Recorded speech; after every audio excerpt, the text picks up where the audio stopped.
Hey everybody, this is Josh at Backyard Leisure. So what we're going to do today is we're just going to go through the process of doing a drain and a refill on your hot tub. And this is something that's going to happen with every hot tub at some point.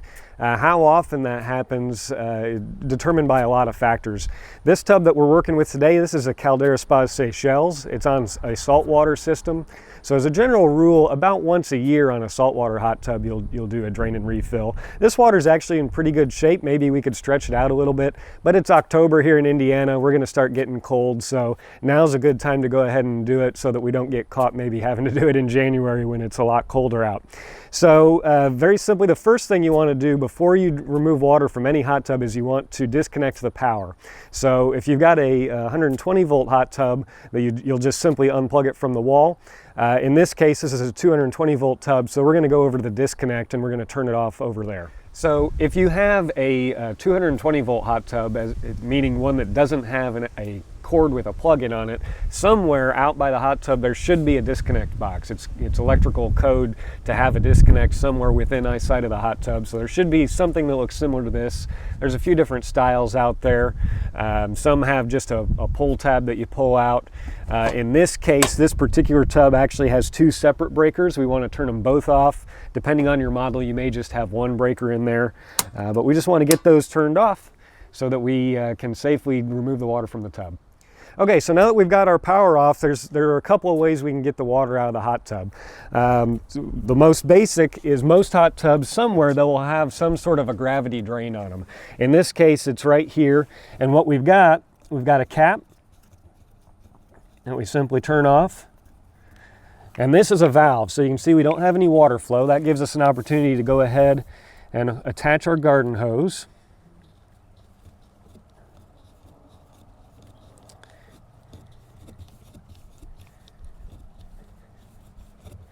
And then once you've got that on there, there's just a little lever down here that we turn to let the water out. So different hot tubs are gonna be different. If yours doesn't look exactly like this and you're not sure how it works, just consult your owner's manual to give you the details of that. So this process, if you use the garden hose like this, it's gonna take some time. If you've got a full afternoon with nothing to do, this works perfectly fine. It might take 3 or 4 hours to drain a hot tub this way. So if time is not of the essence, that's just totally fine.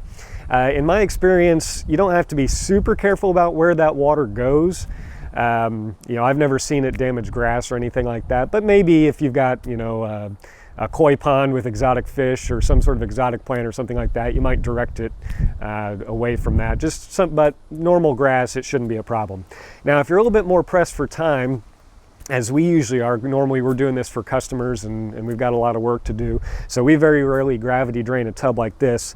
We will just use usually an 1.5 inch electric sump pump like this. So these are simple. You'll just want to set this down into one of the lowest spots of the footwell.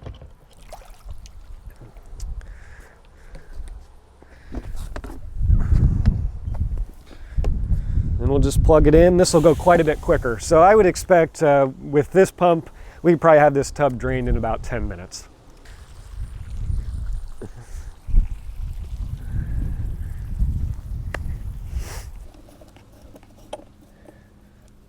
So I'm going to show you a little bit of a pro tip here. So anytime you drain a hot tub, you'll get down to a point where you've got some that's kind of caught in the seats, right? And if you're not planning on coming behind with a shop vac, I'm just going to show you something real quick that we've picked up over the years. Most hot tubs have pillows that are pretty easily removable, and they're pretty nice and soft. Usually they got a little bit of a curve to them. So we'll just use that to kind of sweep that water down into the footwell, where either your gravity drain will take it out or the pump.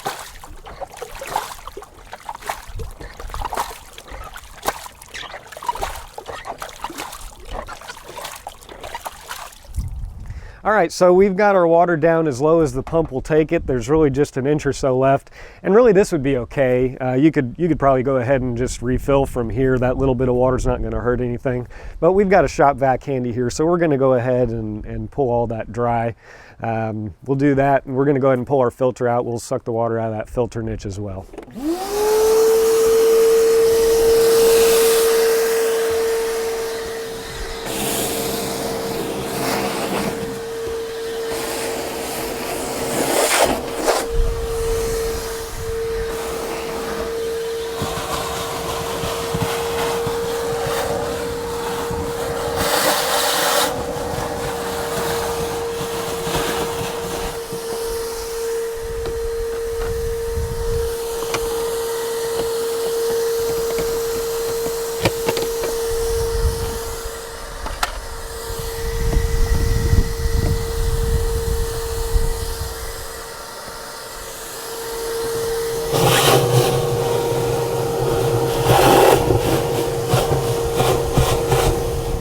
right, so now that we've got all the water out of the tub, this would be a good time to go ahead and clean the shell.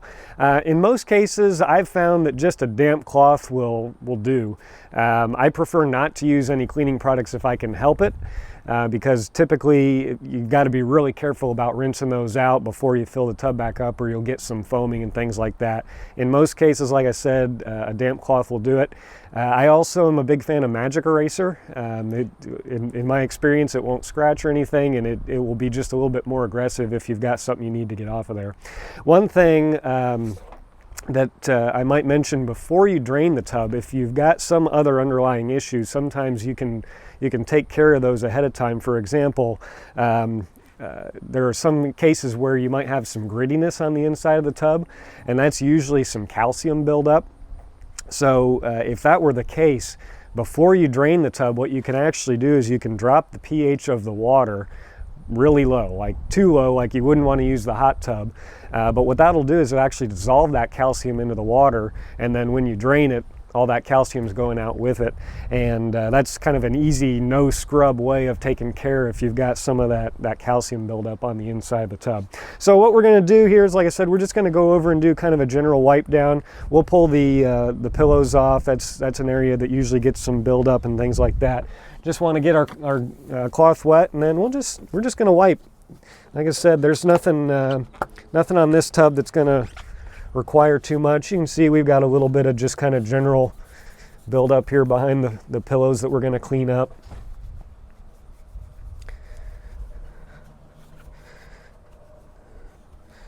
This is just going to make sure that when we fill back up with fresh water and take off, we've got the best conditions we can have to have a successful startup. So people, of course, one of the big questions is, how often should I do this? How often should I do a drain refill on my hot tub? And there are a few answers to that question. Like I mentioned earlier, this is a saltwater hot tub, so the manufacturer recommends that you can get at least a year between water changes, and that's about where we're at on this tub. We're going ahead and changing it at a year. On a non-saltwater hot tub, your owner's manual will usually say something along the lines of every 3 or 4 months. That is really a pretty basic recommendation. In my experience, you may or may not need to change it that often, even in a non-saltwater tub. And so I'll give you kind of the technical reason why water needs to be changed, and then I'll give you sort of the basic version of how to know. So technically, the only reason water in a hot tub needs to be changed is a high level of what's called total dissolved solids. So total dissolved solids is anything that's in the water that isn't water. So that can be metals like iron or manganese or things like that come typically just in the tap water. It can be phosphates, which can also be in tap water, but can come from other sources as well. Sulfates, which is kind of the underlying component of soap and lotion and shampoo and hairspray and stuff like that. Or calcium is another big source of total dissolved solids. And then basically the reason that the TDS level rises normally is that anytime we add bottled water care products to the hot tub, we are adding to that total dissolved solids level. So, for example, chlorine is a gas in its natural state, but you can't sell it as a gas, so they've got to attach it to something so that they can sell you a product in a bottle that you can add to the tub. So all of that something that they've used to turn chlorine into a solid dissolves and stays in the water. So that's true of any product we add. There's going to be some solids left behind. So the more bottled water care product we use, the quicker that total dissolved solids level is going to increase, and the more often we're going to have to change our water. So that is why with the salt water system, the manufacturer advertises that you don't need to change your water as often, because you are, by the very nature of the system, adding fewer bottled water care products and therefore fewer dissolved solids. So that's the technical reason. The question is, how do you know?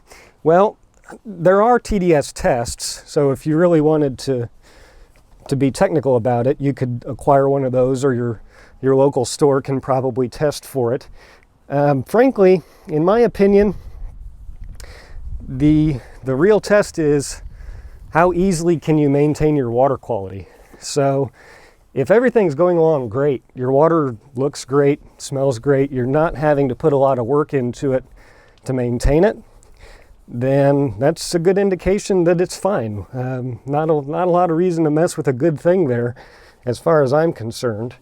But if you get to the point where you're having a little bit more trouble, where you're having to spend quite a bit more time or product to keep your water looking nice, that's a good indication that that TDS level has probably gotten up above where we want it to be. It's making your sanitizer less effective than it ought to be. And it's probably time just to go ahead and do a drain and refill.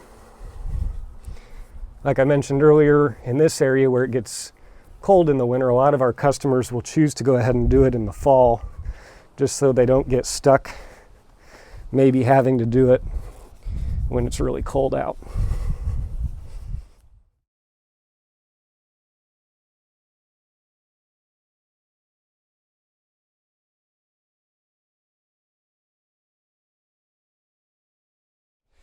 So there's a little bit of an area here that the damp cloth wasn't quite getting it. So I'm just using that magic eraser, and I can feel as I'm doing that there's like a little bit of a catch, and then as I wipe that off, it gets nice and smooth.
Okay, so we've just done a good wipe down. Like I said, we didn't use any product, any chemicals, anything like that. We just used water.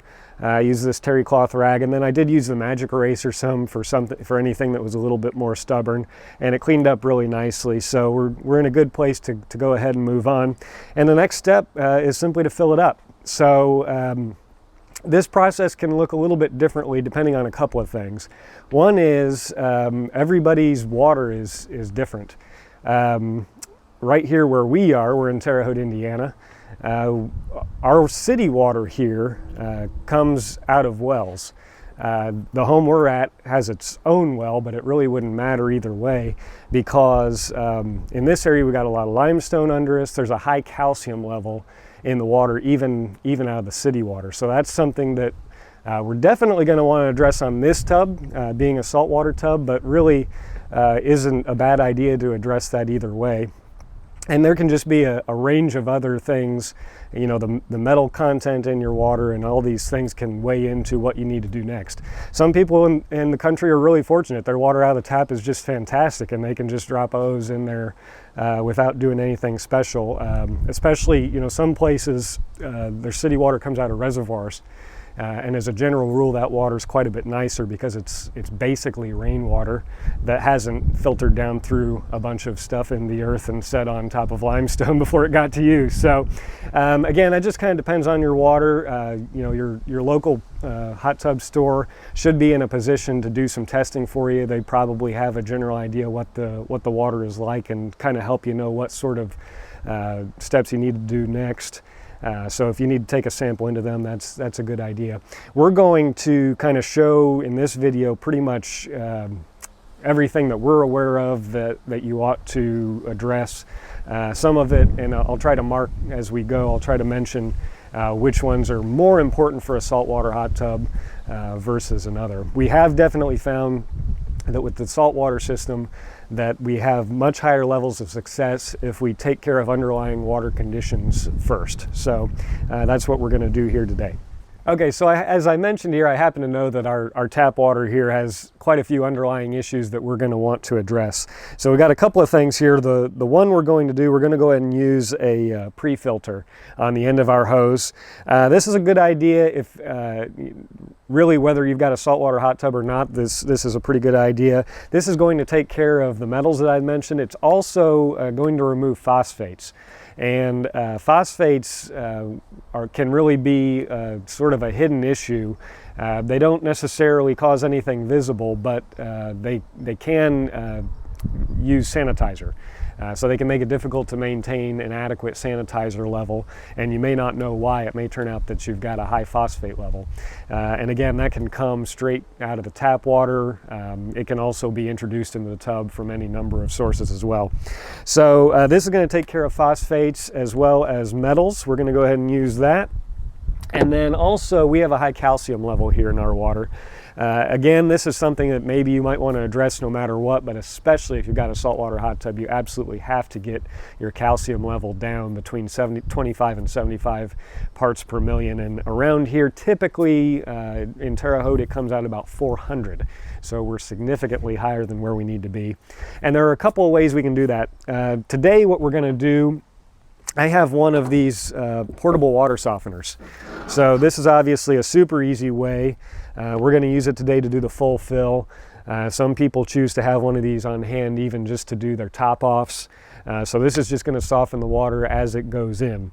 If you don't have one of these, the other option is to use what is called a Vanishing Act, and they actually make this in two different sizes. This would be available from your Hot Spring or Caldera dealer, and what that is, we'll show it a little bit later, but basically it is a pillow that is full of the same resin that's inside of a water softener, but it's a one-time use deal. So we just put it in there, typically about overnight. It gets the calcium out of the water, and then we just dispose of it. So if you don't have access to a portable water softener, then that is the way to go, and we'll go through how to use that a little bit later. Some people ask me, can I fill, if some people, their outdoor spigot is actually tied into the water softener on their home, and that is okay with a caveat. It is possible for your water to be too soft, believe it or not. There are some detrimental effects if the calcium level in your water is 0. Basically that water is then somewhat corrosive and will start looking to pull calcium out of anywhere it can find it. And some of the components in your hot tub have calcium in it. We want to make sure that we get that between 25 and 75. If you were to fill up out of your hose through your softener and you were to test and find out that your calcium hardness is 0, it's not an emergency. We want to get some calcium booster and get that level up a little bit into that 25 to 75 range. So we're going to go ahead and hook up all of our hoses here. We're going to run through both the on-the-go water softener as well as our clean screen pre-filter, and then it's going to take a little time especially when you're going through these. It's going to slow down your water flow a little bit, so it's going to take a little time to get it full, but we're just going to let it be, and then we'll be back.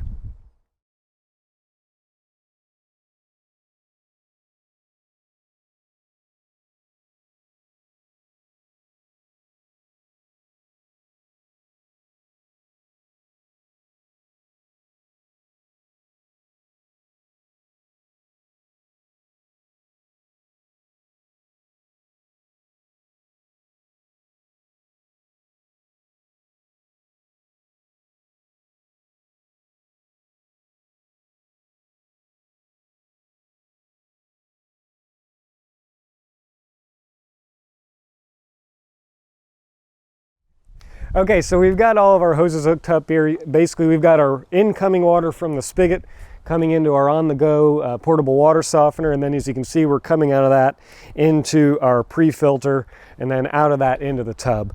I just want to mention, you want to make sure that you follow the instructions on the side of your pre-filter. One very important thing is that you always want to flush these out before you use them, because it's a carbon filter. If not, you'll get some kind of black stuff coming out into the hot tub. So you just want to flush some clean water through all of this before you go. Make sure and follow those instructions, and we should be good to go. One little tip I might give you: anytime that you've got the tub completely empty and you're refilling it, it's a good idea to go ahead and fill through your filter niche, through the spot where your filter goes. And the idea here is that by filling through that spot, we'll start at the bottom of our plumbing and we'll push water up the plumbing to help to push any air out, hopefully eliminating any airlocks when we go to start it back up. I'll go around with the hose if I've got time and I'm here, and I'll kind of hold it up against some of the jets and things like that, just to kind of help get water into all that plumbing before the water in the tub has a chance to close in on it and create an air pocket in there. So that's just a little bit of a tip to help make the startup process a little bit easier for you. Okay, so as you can see, going through that extra effort of running through the pre-filter and everything really paid off, because we have got some beautiful clear blue water now to start off with. And that's a good place to start no matter what, especially on a saltwater tub. Using that pre-filter helps a lot, because they really don't want you to use any kind of a stain and scale chemical in a saltwater tub, because it can degrade your salt cell. So now we know that we've got low mineral levels, should have pretty low phosphate levels. So we're going to start it up here, and we'll get the tub up and running, and then we'll do a couple of checks with our test strips.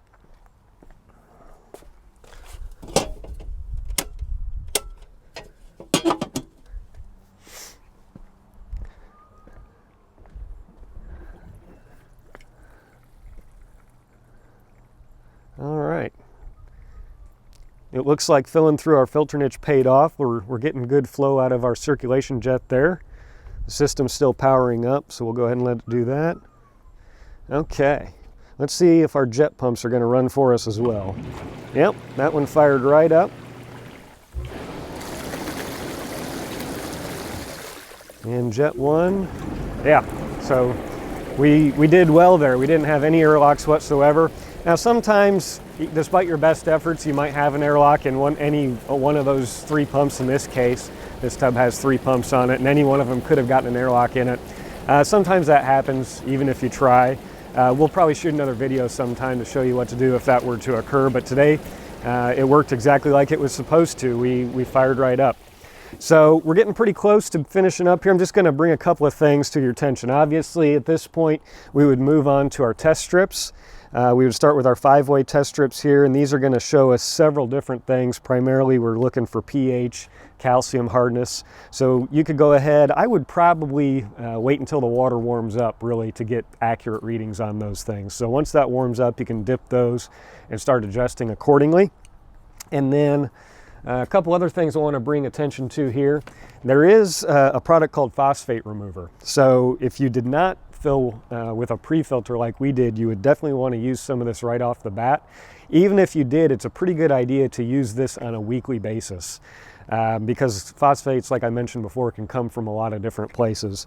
And then especially if you were to top off without using the pre-filter, you would potentially be adding phosphates. So that's a pretty good product to add once a week, and there's really no downside to doing so. I'm a big fan of that.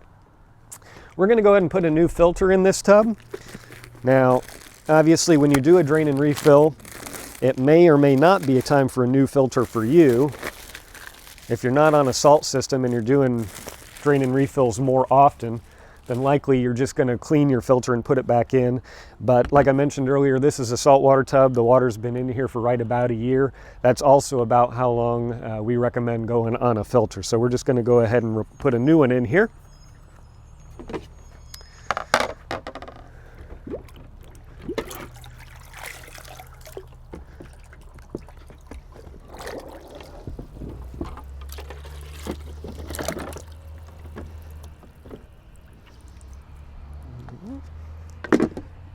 And then the last thing we're going to do for this video is, I mentioned that I was going to go ahead and show you how to use that Vanishing Act. In this case, we filled through an on-the-go, so it shouldn't really be necessary. But if you didn't have one of those, you would almost certainly be using a Vanishing Act if you're starting up a saltwater tub. And even if you're not, it's not a bad idea to get that calcium level down anyway. So we're going to go ahead and do that. As I mentioned, there are two sizes of Vanishing Act, and which one you need actually depends on